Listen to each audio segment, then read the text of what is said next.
You are up a piece, the engine say +3, but 10 moves later you are shaking hands. You lost. Why does this happen? Today I'll show you exactly how to convert a winning position when you are up material using the simple rules I teach my students. No engine, just logic. Let's start. Most beginners don't lose because of tactics. They lose after getting an advantage. They start pushing random pawns, they attack for no reason, they sacrifice pieces. Being up material doesn't mean playing faster, it means playing smarter. I use only 4 simple steps to convert winning position. If you follow them, winning becomes much easier. But before I start, let me show you a golden rule. Here is the golden rule. If you are up material, trade pieces, not pawns. Example like queens, bishops, etc. Let me show as an example this position. In this position, we can exchange very easily the bishops and the knight. Look, with bishop here and knight here. First, let's say we trade the bishop. Black also take, and he need to take with the pawn because he can take with the queen because it's rook here. And now we simplify the position and we have a much easier position to win because we have a rook versus a minor piece. The fewer pieces on the board, the easier you win. A winning endgame is much easier than a complicated middle game. Look at this, white is up a whole queen, but because the king is stuck here, game over with rook c1. All of that because white didn't have a loft to go with the king h2. If he have the pawn h3, he can go king h2 and won the game. The lesson here, even if you have a queen advantage, if your king is unsafe, you lose the game. Second step, activate your rooks. We have two examples, one with good activity, one with bad activity. Let me show you the first with bad activity. In this position from the left, we have these rooks are not activity, stay behind the pawn. They say a rook behind the pawn worth 3 points. And it is bad because the normal value of a rook is 5 points. You don't use them at the max potential. Now the good activity position. In this position, when they are 7th line, they can attack very easily. Look, let's say something like f7 pawn, they can attack very easily and take him.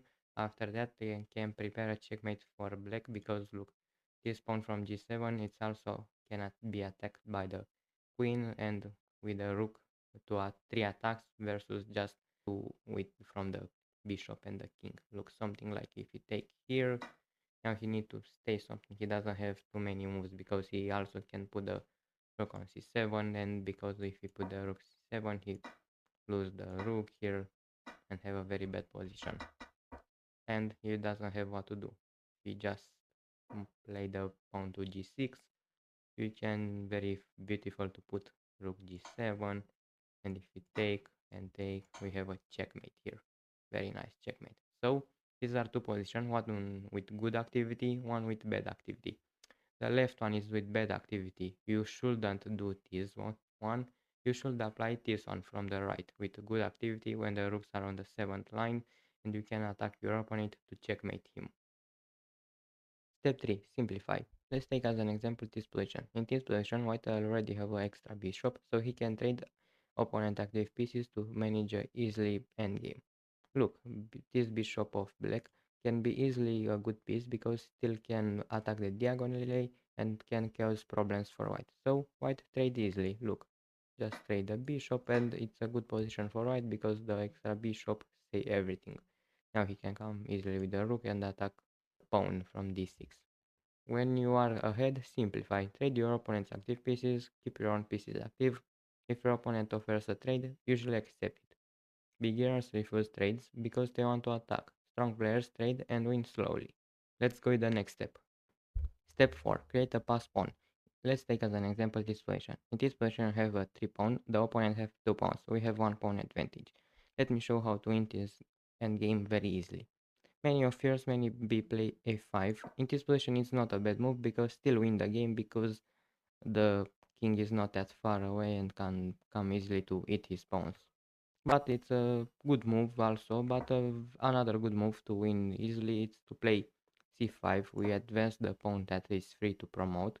Let's say he stay because he can play a5 or b6 because he will give a pawn free to us. Let's say he stay king g1. And now we move, no, we don't play c6, we don't play 5, we block the way and it's not good for us. And we play b5. This is the only move that win here from the pawns, and he need to trade it because if he doesn't trade the pawns here, we already have the pawn free. Let me show you.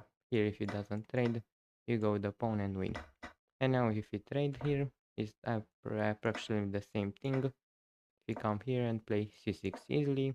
He trade the pawns and now we have a one position for white. Very easy, not? What you should know from the step 4.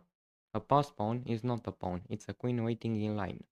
So after finishing all the 4 steps, I'm gonna show you the most common mistakes. So the list come. The first one is random attacks, unnecessary sacrifice the second, not trading queens the third, and playing too fast is the fourth. These 4 mistakes destroy us more winning position than anything else. Quiz time! So I prepare a mini exercise for you. You are up a knight here, this the knight is an advantage, and you need to choose a move from 3 moves. First move is rook take c8, second move is bishop take f6 or h3. You need to choose a move that follows our rules we discussed today, A, B or C. Good luck! If you follow these steps, you'll stop throwing away winning games. You'll start converting advantage like a real player. By the way, every 100 new YouTube subscribers, I give one free chess training to one subscriber. So if you want to improve faster, subscribe. See you on the next lesson.